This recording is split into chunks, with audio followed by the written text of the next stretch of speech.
Wake up!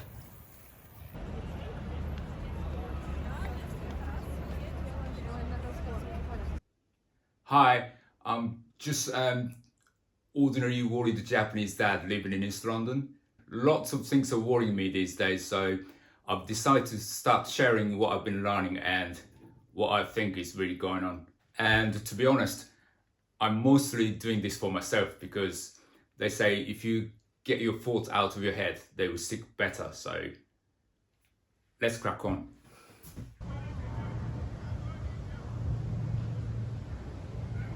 Right, today I'd like to talk about where we stand politically right now. And I believe this is the classic image most people have in their heads. On the left, you've got parties like Labour and the Greens, which push for a more equal and fair society rooted in socialist ideas. On the right, there's the Conservative Party flying the flag of personal freedom.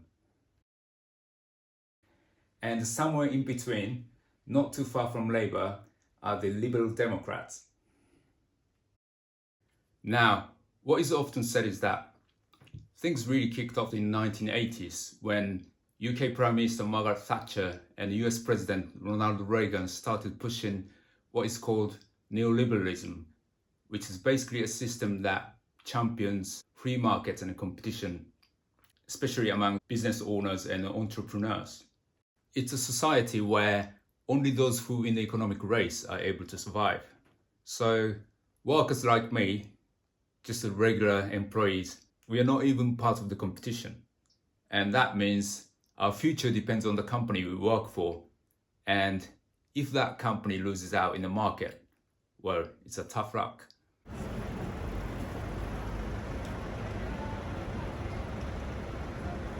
Then in 1997, the Labour Party won the election. Traditionally, the Labour is seen as a party on the left. But Tony Blair's government more or less carried on with the free market policies that the Margaret Thatcher of the Conservative Party had introduced. That's why people started calling them New Labour. They were seen as more centrist than before. So let's just move this red one a bit closer to the centre. Like that. Anyway, the competitive society continues. The companies that manage to stay ahead just keep getting bigger and richer. And once they've got that power, they start lobbying the government, crashing workers' unions, and bending the rules. At some point, it's like they think they're above the law. And then after the global financial crisis, when the Conservative Party came into power in 2010, the media, which is mostly run by the wealthy, naturally backed the right, since it protects the interests of the rich. So even if the Tory government broke the rules, the media would still back them as long as it worked in their favour. And after 14 years of doing whatever they wanted, draining money from ordinary people, dragging us through Brexit and the pandemic, Labour has finally taken back power. And yeah, this is what I want to bring up this chart. We still hear people saying things like Labour is centre-left or the Tories are on the right. But let's pause for a moment.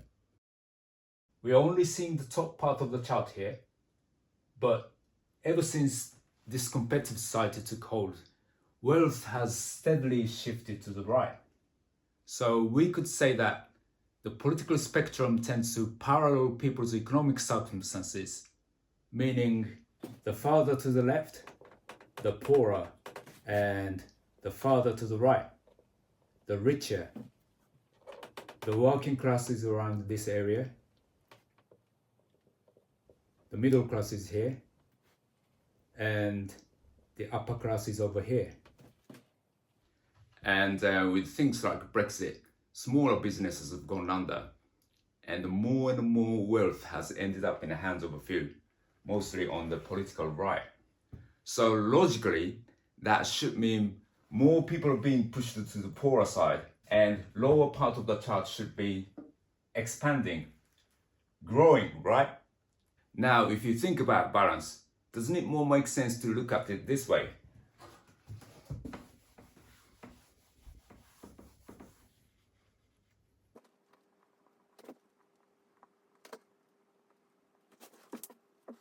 So what this really means is that the Conservative Party on the right has essentially become a party serving the interests of even welfare elite farther to the right. And since the dividing line has shifted, the so-called centre-left Labour Party now also sits somewhere around here, with the Lib Dems somewhere in between. Now, Labour, although still often described as centre-left, actually sits to the right of where original centre used to be. So they are serving the interests of people around this area, Lib Dems around here, and the Tories around this area. So that means the people in this part, even farther left than what used to be considered the left, were basically left behind a long time ago. And with Labour having shifted to the right, it seems that, apart from a few fringe groups on the far left, the Green Party is the only remaining political force on the left that truly works for the working class.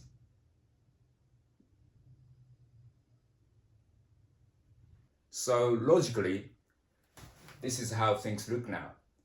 But we tend to cling to outdated perceptions like the idea of two-party political system, or we're simply too busy making ends meet to think about politics at all. Besides, with modern society deeply immersed in social media, even political parties with fundamentally far-right ideologies like Reform UK, which has received over 2.3 million in donation from oil and gas companies, are using clever media strategies to divide people on the left, often by stirring up fears around immigration. Now, the Greens, they have long struggled to find a message to resonate with working class life. But now, it seems they finally have someone with a strong sense of strategy and consistent presence on social media running to become their next leader. The whole point of having two major parties is that the left representing socialism and the right representing liberalism are meant to pull against each other to keep things in balance. But once again, since Labour has shifted to the right, it's clear that there is currently no party in the government working in the benefit of working class, or even the middle class.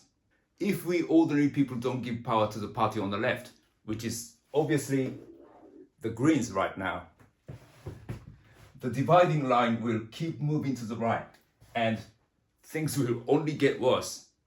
So now is the time for change. Well, anyway, thank you for watching all the way to the end. Bye now.